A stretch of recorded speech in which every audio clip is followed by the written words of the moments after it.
उसमें नहीं आप बात करेंगे सर। जिस वक्त लगा रहे थे उस वक्त अभी तो वो जिस वक्त लगा रहे थे तो वो मालिक नहीं आया, इसका मतलब है आप मालिक मान गए।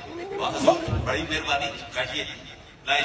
उस वक्त से कब्जा करके ये फसल काश्त कर रहे हैं सर। कौन? ये कौन? जिन 2022 में, क्योंकि उन्होंने 38 कनाल जगह थी ना सर, 38 कनाल से इन्हें पीछे कब्जा दिया गया था। जो ऐसे नहीं होना कि पीछे कब्जा ले लो, आगे कब्जा ले लो। वो 22 में ले रहा है और 22 में उसको मालिक ने आके क्लियर किए बगैर कहा है कि ये मुश्तका खाता है 38 कनाल है, जितने कनाल का भी तू जितों जोरावर है उतो कर ले। वो जोरावर है ना भाईजान, उसने कैंप भी रात को लगा लिया, वो जोरावर है। नहीं कैंप लगाया होता तो सर भाई जब इन्होंने कब्जा उस वक्त कोई मजम्मत कैंप लगाया कि नहीं लगाया?